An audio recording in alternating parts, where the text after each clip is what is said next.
Well, good morning for this next episode of Larry's Great Adventure in Hawaii.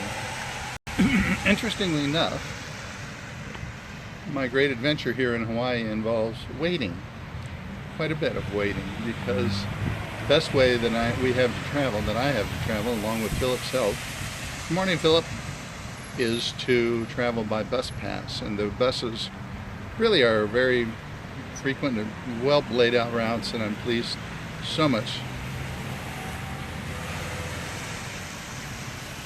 Philip says get a bike. I have a bike, and also couple the bike with the bus routes. Right now my bike has a flat tire that I have to deal with, so here I am waiting. And waiting on the bus reminds me of a play that you all may be familiar with called Waiting for Godot. And the two old men are waiting for Godot to come, and they are out in the wilderness waiting, and they say, "Are you sure he's coming?"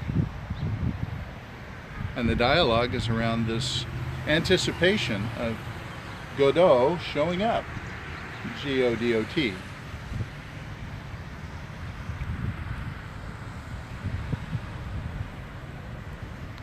And interestingly enough, the play itself has a lot of silent spaces, moments of waiting, moments of wondering, moments of questioning. Is Godot going to show up? Well, he promised he would, and we are waiting on the basis of that promise. Hello from Georgia country. So right now I'm waiting for this, and it's about 5 minutes away. We have a great system on the telephone that I can locate the bus on its GPS. So this morning I'm heading up to Kailua, which is the northwest part of Oahu.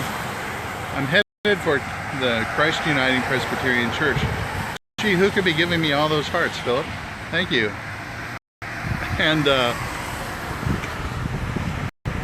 yeah, why is the grass so brown here? Well, it's hot, and the sun is directly over it's in the middle of the summer here. So I'm suspecting it has to do with the angle of the sun and the fact that it's a pretty hot time. It was 100 degrees yesterday. Anyway, I'm waiting for the bus, but it's something of a metaphor also for waiting, because one of the things I wanted to do when I came here,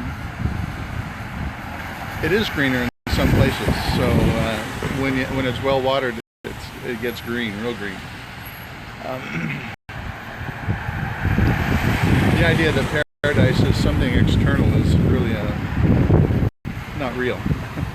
Paradise starts from within, and it has to do with how we look at the experiences that we have. Hola, gracias para sus saludos. Que te vaya bien. I'm waiting. I'm waiting at the bus, but I'm also waiting to know what my future is going to be. I said one of the reasons I'm coming here is to kind of anticipate, to look for answer, to wait for a whisper from God as to the next step. So I'm going to, as part of that, going up to Kailua today to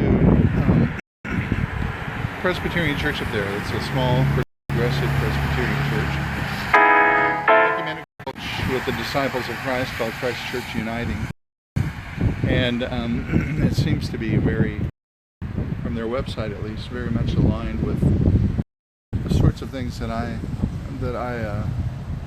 value, the sorts of values that I cherish.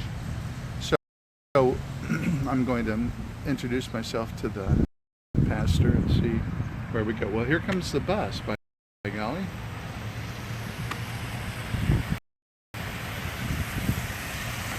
You can see it. Godot is coming.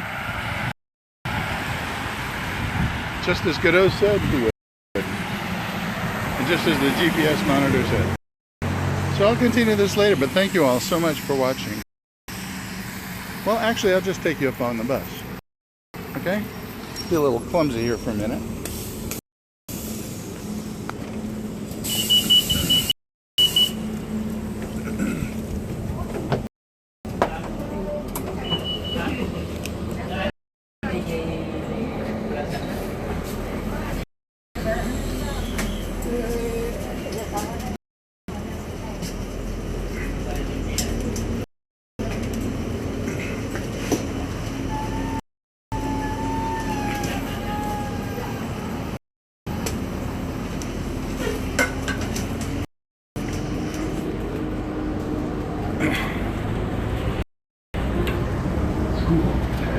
So one of the joys of riding the bus is getting exposed to a variety of people, and you can tell just from this little exposure there's quite a variety of folks here.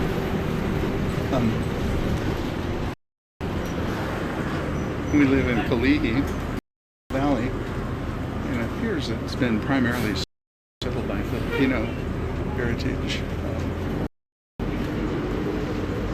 But Chinese, Japanese, we have Okinawan friends from a Buddhist temple close by, and an experience of international life. Again, which is something of a fascinating microcosm that Hawaii is. It is a microcosm of our global issues, global concerns, global opportunities. And I hadn't witnessed that before. I'm not doing you, ma'am. So it's very, very fascinating, wonderful experience, and I'm waiting to hear about my future. Waiting to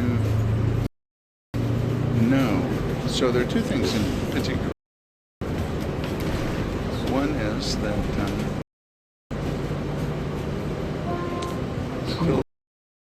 Philip and I are collaborating intensely on our live connections business, which is live video streaming, as you know. And we do such a good job with live video streaming. Sometimes it's with the phone, sometimes it's with my equipment, so I can either stream for people and their events, or now I can train entities and organizations and equip those organizations to do live video streaming themselves. So this empowers people to have their own television program and their own television audience that they can relate to on a regular basis. The message, get the message out, get the word out. That's what I like. It's been a part of my life all my career, of course. The second thing is elderhood, and doing the coaching for elderhood. I'm fascinated by transitions, and I'm trained in helping people with transitions. And baby boomers are in elderhood. I call it elderhood because I like its complementary ring to adulthood and childhood. And this gives me an opportunity to. I'm not doing it. I'm not having anything new. So that's one of my other things. So it's quite an experience. And I'm going to terminate the broadcast because this threatens